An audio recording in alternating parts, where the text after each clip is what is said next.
ఎర్ర రాతితో దేవతలు కట్టిన ఆలయం. ఇక్కడ చేపకు జీవం వస్తే కలియుగం అంతమే. ఆ ఆలయం ఎక్కడో తెలుసా? సౌమ్యనాథస్వామి దేవాలయం. తెలుగు రాష్ట్రాల్లో చాలా మందికి ఈ ఆలయం గురించి తెలియదు. తిరుపతి వెంకటేశ్వర స్వామిని పోలిన విగ్రహ రూపంలో ఉంటాడు ఇక్కడ శ్రీ మహావిష్ణువు. అంతేకాదు, ఈ ఆలయం పూర్తిగా ఎర్రరాతితో నిర్మించి ఉంటుంది.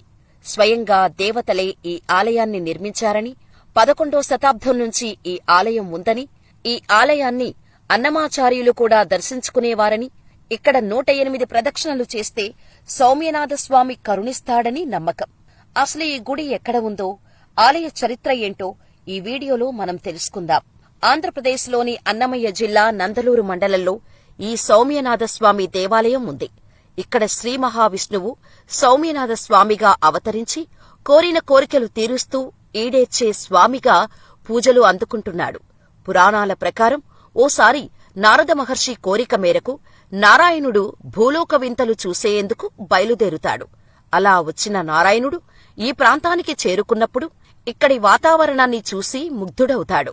ఇది గమనించిన నారదుడు కలియుగంలో ఈ ప్రాంతంలోనే కొలువై భక్తులను కాపాడమంటూ స్వామిని ప్రార్థించాడు.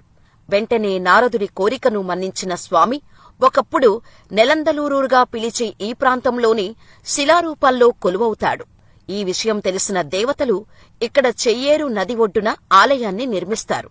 ఆ తర్వాత నారదుడు స్వామి విగ్రహాన్ని ఈ ఆలయంలో ప్రతిష్ఠించాడని ఆలయ పురాణం.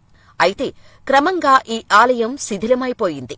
11వ శతాబ్దంలో కులోత్తుంగ చోళుడు ఈ ఆలయ నిర్మాణానికి పూనుకోగా అలా పునఃప్రారంభమైన ఈ క్షేత్ర నిర్మాణంలో పాండ్య, కాకతీయ, విజయనగర రాజులు సైతం పాల్గొన్నారని చరిత్ర చెబుతోంది.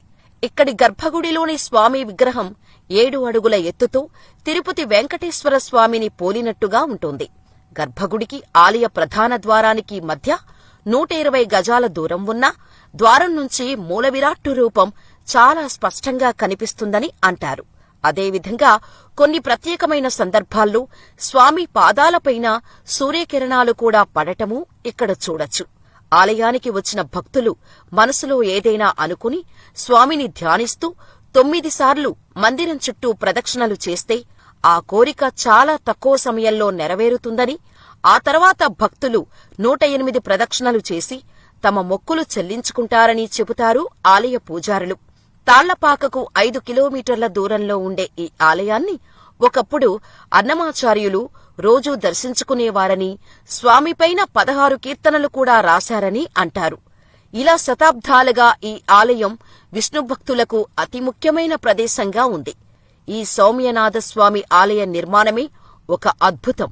సౌమ్యనాథుని గర్భగుడిలో ఎలాంటి దీపం లేకపోయినా మూలవిరాట్టు ఉదయం నుండి సాయంత్రం వరకు దేదీప్యమానంగా వెలుగొందే విధంగా ఆలయ నిర్మాణం ఉండటం ప్రత్యేకమైన విషయం.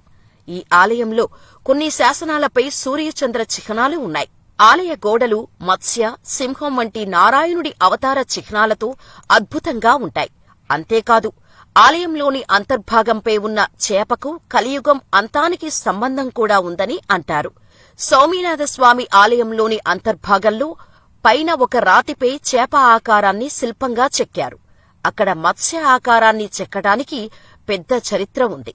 అక్కడి వేద పండితులు చెప్పే విషయాల ప్రకారం భవిష్యత్తులో భారీ వరదలతో ఈ ఆలయంలో లోపలికి నీరు చేరుకుంటుందని, ఆ నీరు ఈ చేపను తాకిన వెంటనే ఆ చేపకి ప్రాణం వచ్చి నీటిలో ఈదుతుందని పురాణాలు చెబుతున్నాయని వేద పండితులు అంటున్నారు.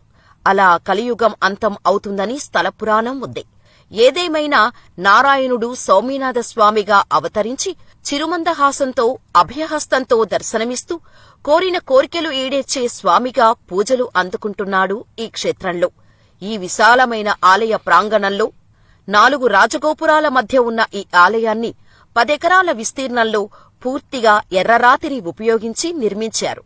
ఈ ఆలయంలో 108 స్తంభాలు ఉంటే అన్నిటిపైనా భాగవతం రచించి ఉంటుంది.